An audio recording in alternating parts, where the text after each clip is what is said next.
धर्म साधना, निस्वार्थ निर्भीक हिंदू राष्ट्र साधना। बात समझ में आई? एक एक शब्द समझना।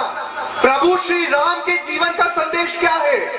बिना किसी स्वार्थ, बिना किसी भय के हिंदू समाज को संगठित करने के लिए साधना करना। मुझे एक बात बताओ, मैं आप सबसे, विशेषकर मेरे युवा शिष्यों से उत्तर चाहता हूं। जब रावण भारत की संस्कृति का विनाश कर रहा था, क्या प्रभु श्री राम ने उसका तुष्टीकरण किया?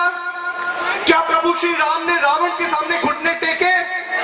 सोच के देखो, प्रभु श्री राम एक वनवासी, रावण एक विश्व विजयी असुर राजा, लेकिन क्या प्रभु श्री राम ने उसके सामने घुटने टेके? टेके क्या? तो अब मैं तुमसे एक उत्तर चाहता हूं। उस युग में भारत के दक्षिण छोर पर लंका थी, जो भारतीय संस्कृति के ऊपर, हिंदू संस्कृति के ऊपर आंख टेढ़ी करती थी। आज के युग में भारत के पश्चिम में पाकिस्तान है, जो हिंदू संस्कृति के ऊपर आंख टेढ़ी करती है, भारत के ऊपर आंख टेढ़ी करती है। उसके साथ हमको क्या करना चाहिए? देना चाहिए। अगर हम प्रभु श्री राम की संतान हैं, तो क्या हमें पाकिस्तान का तुष्टीकरण करना चाहिए? मैं आपसे उत्तर मांगता हूं। अगर हम राम की संतान हैं, तो भारत के पश्चिम छोर पर आज की जो लंका है, जो राष्ट्र विरोधी, हिंदू विरोधी ताकत है, क्या उसके सामने घुटने टेकने चाहिए? क्या उसके सामने सर झुकाना चाहिए? जो हिंदुत्व का विरोध करे, जो भारत इस हिंदू राष्ट्र का विरोध करे, क्या उसका तुष्टीकरण करना चाहिए? क्या उसके सामने सर झुकाना चाहिए? अगर तुम राम की संतान हो, तो जैसे प्रभु श्री राम ने उस संस्कृति को, जिसने हिंदुत्व के प्रति आंख टेढ़ी की थी, उसको जड़ से मिटाकर लंका को भी हिंदू राष्ट्र बनाया। अगर तुम राम की संतान हो, तो तुम उस विधर्मी ताकत को मिटाकर पाकिस्तान को भी हिंदू राष्ट्र बनाओगे।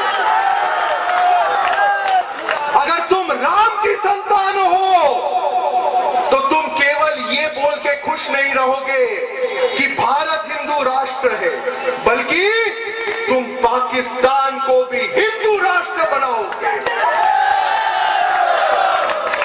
इसके लिए सबसे पहले जरूरी है हिंदुत्व के प्रति अपनत्व की भावना, हिंदुत्व के प्रति एक अपनेपन, समर्पण की भावना। मुझे एक बात बताओ, अभी कोई तुम्हारी सांस रोक दे तो तुम क्या करोगे? अगर अभी कोई तुम्हारी सांस रोक दे, तुम क्या करोगे? तुम तुरंत उस हाथ को धक्का मार के हटाओगे कि नहीं हटाओगे? तो अगर आज तुम मुझे गुरु दक्षिणा देना चाहते हो, अगर आज तुम मेरा शिष्यत्व ग्रहण करना चाहते हो, तो मैं तुमसे ये गुरु दक्षिणा मांगता हूं कि आज से तुम हिंदुत्व को अपनी सांस बना लो। जैसे तुम्हारे जीवन में सांस लेना सबसे महत्वपूर्ण है, वैसे ही तुम्हारे जीवन में हिंदुत्व सबसे महत्वपूर्ण होना चाहिए। और ऐसी कोई भी आसुरिक संस्कृति, ऐसी कोई भी आसुरिक सोच जो एक हिंदू को दूसरे हिंदू से बांटे। चुनाव के समय कोई तुम्हें बोले ये ब्राह्मण, वो पाटीदार, वो खाती पटेल, वो कलोता पटेल, वो फलाना, वो डिमका, इस सोच को सिरे से नकार दो। हम सिर्फ इतना जानते हैं कि भारतवर्ष पर वही रहेगा जो हिंदुत्व की बात करेगा।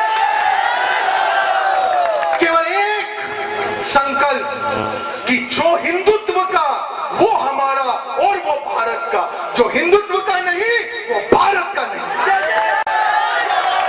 अगर तुम प्रभु श्री राम के जीवन को समझ पाए हो, अगर रामायण के जो रहस्य को मैंने तुम्हें बताया वो समझ पाए हो, तो आज से हिंदुत्व तुम्हारे जीवन का सार बन जाएगा। अब इससे भी महत्वपूर्ण एक बात मैं तुम्हें बोलना चाहता हूं। अगर प्रभु श्री राम लंका को हिंदू राष्ट्र बना सकते थे, तो जहां प्रभु श्री राम का जन्म हुआ, क्या अयोध्या में राम मंदिर नहीं होना चाहिए?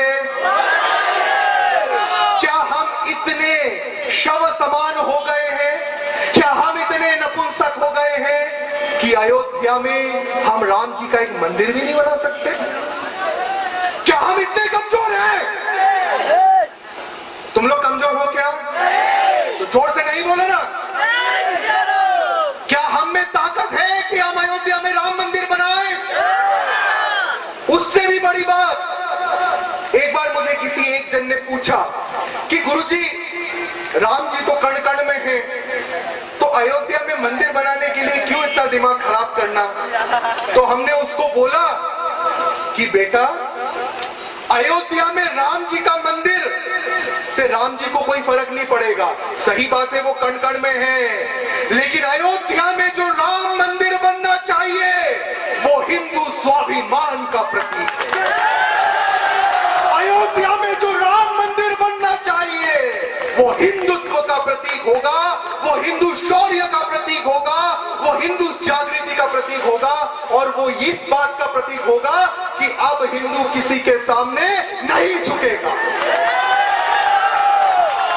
तो अगर प्रभु श्री राम के जीवन से हमने ये सीखा कि बिना अपना स्वार्थ देके, बिना डरे हिंदू समाज को संगठित करना ही हिंदुत्व की साधना है, वही एकमात्र साधना है जिससे ईश्वर प्राप्ति होती है, तो हमने ये भी सीखा कि प्रभु श्री राम ने किसी भी राष्ट्र विरोधी, हिंदू विरोधी शक्ति के साथ समझौता नहीं किया था। उन्होंने हिंदुत्व को स्थापित किया था, और अगर हम राम की संतान हैं तो हमें भी हिंदुत्व को स्थापित करना है। ये संकल्प ऐसे लेने में कोई मजा नहीं है। मैं बताता हूं संकल्प कैसे लेते हैं। हमारे प्रिय शिष्य गन्नू महाराज जी मेरे जीवन का सबसे प्रिय भजन आपको सुनाएंगे कि अयोध्या में राम मंदिर कैसे बनेगा, कैसे बनना चाहिए। संक्षिप्त भजन होगा, लेकिन उस भजन के समय एक भी व्यक्ति बैठा न रहे। उस भजन के समय इतनी ऊर्जा दिखनी चाहिए कि मुझे विश्वास हो कि मैं राम की संतान के बीच में प्रवचन कर रहा हूं। उसके बाद संक्षिप्त में हम भागवत का सार और हिंदुत्व का सार आपको बताएंगे, जिसके पश्चात आप सबके साथ हमारा भोजन रहेगा।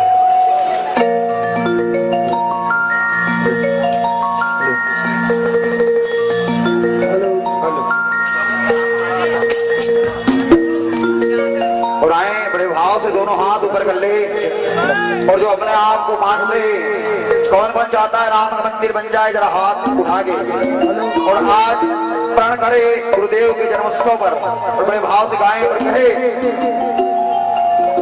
अयोध्या करती है आवाज, आज से कर मंदिर निर्माण, शिला की जगह लगा के प्राण, बिठा दे वहां राम भगवान, अयोध्या करती है आवाज, आज से कर मंदिर निर्माण। कौन कौन चाहता है मंदिर बन जाए मेरे राम लला का? जो चाहता है जरा दोनों हाथ ऊपर और ताली बजा के बड़े भाव से नाच कर गा कर कहे, अयोध्या करती है आबाद, आज से कर मंदिर निर्माण, अयोध्या करती है आबाद, आज से कर मंदिर निर्माण, और शिला की जगह लगा दे प्राण, शिला की जगह लगा दे प्राण, शिला की जगह लगा दे प्राण, शिला की जगह लगा दे प्राण, और बिठा दे वहां राम भगवान, अयोध्या करती है आवाज, आज से कर मंदिर निर्माण, अयोध्या करती है आवाज, आज से कर मंदिर निर्माण। प्रभु जी के सामने आज प्रतिज्ञा करे, दोनों हाथ ऐसे मुट्ठी बांध कर, बोले राम लला की जय हो, अवधपुरी की जय हो, राम लला की जय हो, अवधपुरी की जय हो, अरे राम लला की जय हो, अवधपुरी की जय हो, राम लला की जय हो, अवधपुरी की जय हो। दोनों हाथ ऊपर करके ताली बजा के नाचो।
हाथ ऊपर और बड़े भाव से सुनो और समझो कहो। अरे मंदिर बनाने का पुराना अनुबंध है, मंदिर बनाने का पुराना अनुबंध है, मंदिर बनाने का पुराना अनुबंध है, मंदिर बनाने का पुराना अनुबंध है।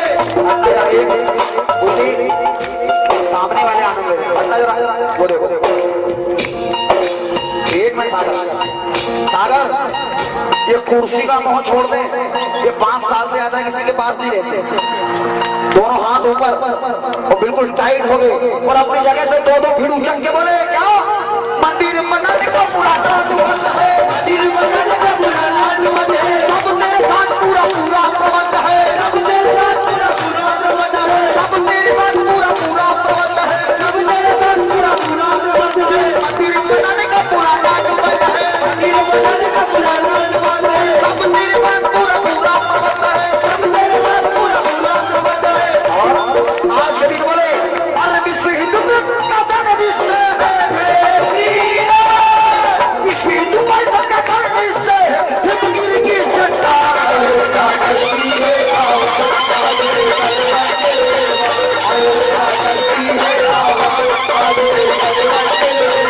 सुला की जगह लगा दे पार, सुला की जगह लगा दे पार। ये शब्द मेरे बोल रहे बोलेंगे। अभी जो वातावरण निर्माण हुआ सब खड़े खड़े सुने। मैं इस प्रवचन का अंत जागृत हिंदू राष्ट्र साधकों, मैं इस सत्संग का अंत मुर्दों के बीच में नहीं कर सकता था। इसलिए मैं चाहता था कि आप सब चैतन्य ऊर्जावान जागृत हो, इस प्रवचन का अंत सुने। अब अगले 10 मिनट पूरे ध्यान से एक एक शब्द को सुनकर हिंदुत्व का रहस्य समझ ले और कल से प्रभु श्री राम, प्रभु श्री कृष्ण की भांति अपने जीवन को हिंदुत्व साधना में बो दे।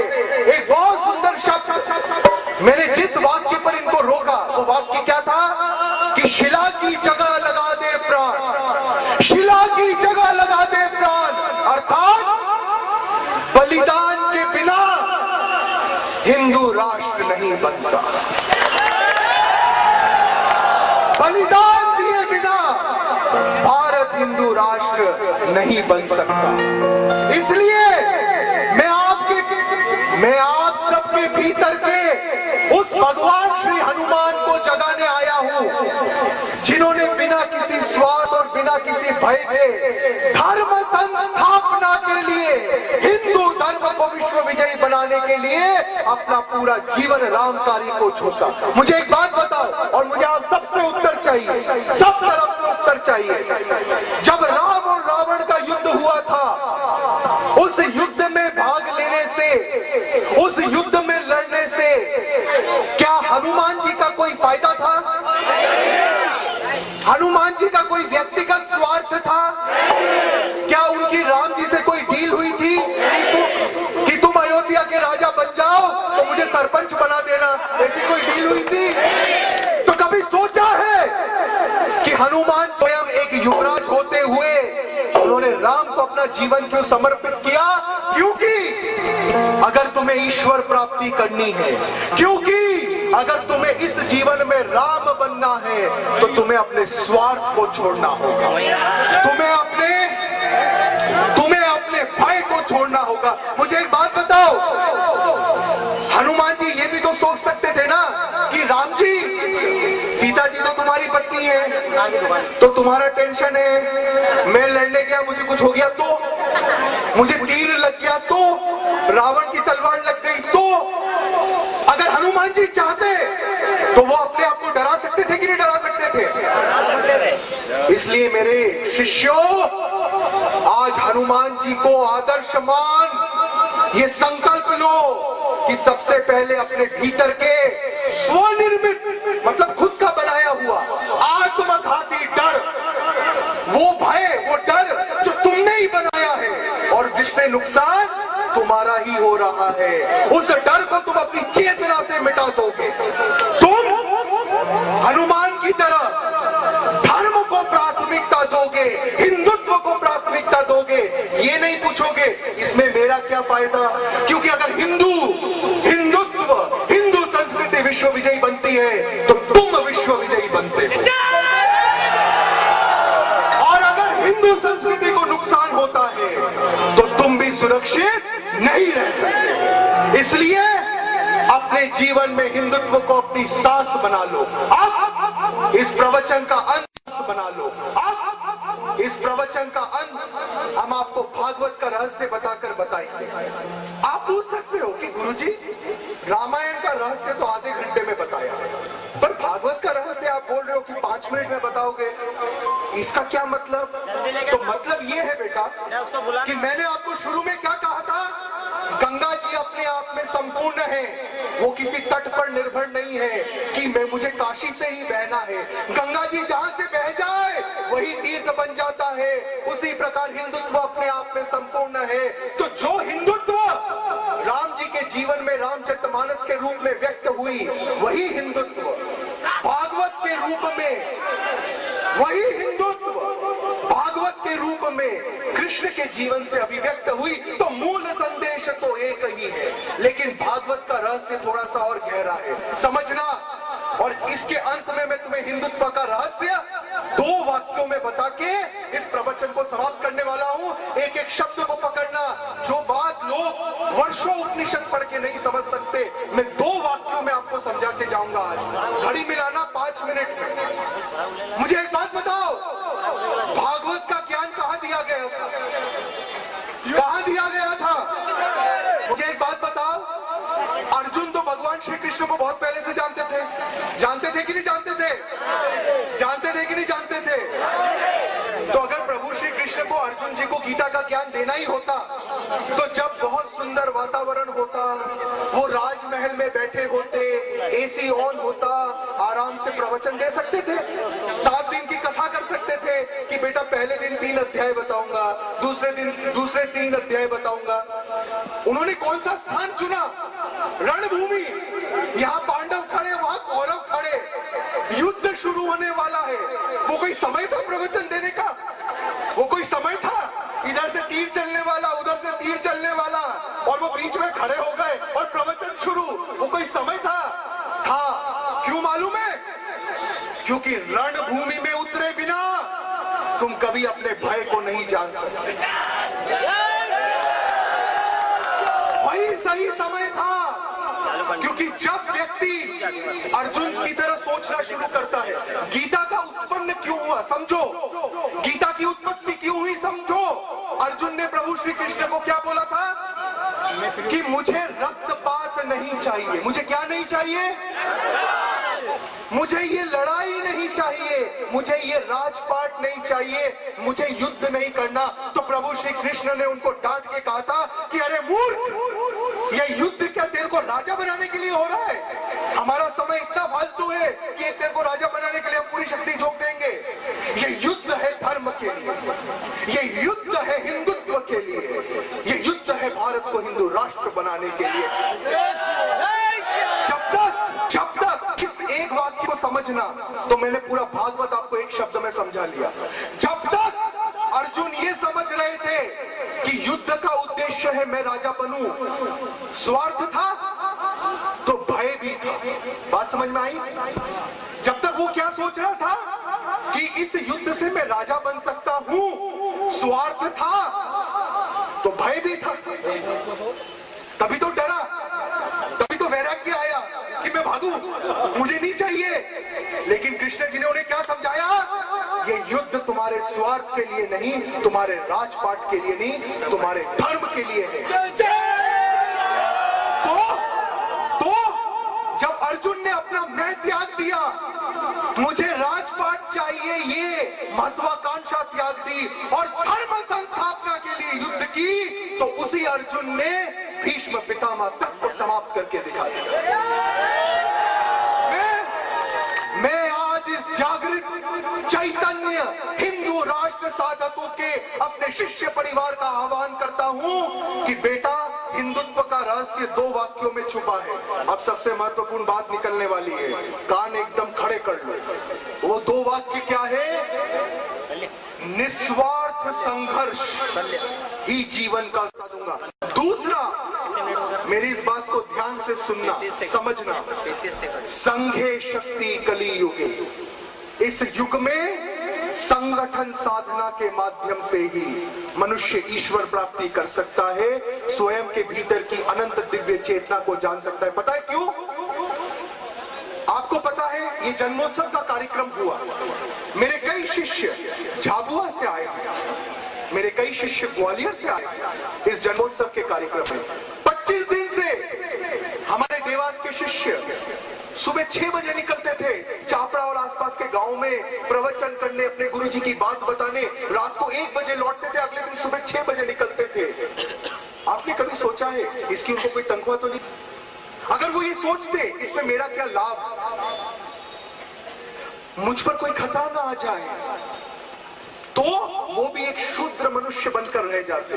लेकिन क्योंकि मेरे शिष्यों ने बिना किसी स्वार्थ, बिना किसी भय के हिंदू समाज को संगठित करने के लिए प्रभु श्री राम जैसी साधना साधी, इन्हीं 21 दिनों में इस जन्मोत्सव की तैयारी में मेरे जो प्रमुख शिष्य थे उनके भीतर राम तत्व जागृत हुआ। वो राम तत्व जिसको जागृत करने के लिए हजारों वर्ष एक टांग पे खड़े रहते हैं, कुछ नहीं होता। 21 दिन में मेरे शिष्यों में वो तत्व जागृत हुआ। क्यों? क्योंकि कोई स्वार्थ नहीं, कोई भय नहीं, लेकिन अपना जीवन दे रहे हैं हिंदू समाज को संगठित करने। ऐसे मेरे सब शिष्यों को आंतरिक आशीर्वाद देते हुए और आप सबके भीतर के प्रभु श्री राम को प्रणाम करते हुए हम आप सबके साथ ये संकल्प व्यक्त करते हैं कि आज से हम अपने स्वयं का स्वार्थ, स्वयं का भय त्याग एक महान हिंदू राष्ट्र बनाने के लिए हिंदुत्व साधना, हिंदू समाज संगठन साधना के प्रति अपना जीवन समर्पित कर देंगे। इस संकल्प को मेरे साथ सब लेंगे। मैं बोलूंगा शाश्वत या सत्य है, आपको बोलना है, आपको बोलना है एक साथ, भारत हिंदू राष्ट्र है। और इसका मतलब तो समझ गए ना पिछले 1 घंटे में? हिंदू राष्ट्र है का मतलब है ये वो देवभूमि है जो हिंदू संस्कृति को साधती है। ये उन हिंदू राष्ट्र साधकों की भूमि है जो स्वयं प्रभु श्री राम समान है। इस संकल्प के लिए सब तैयार? दोनों हाथ कड़क ऊंचे। शाश्वत या सत्य है, तो राष्ट्र है।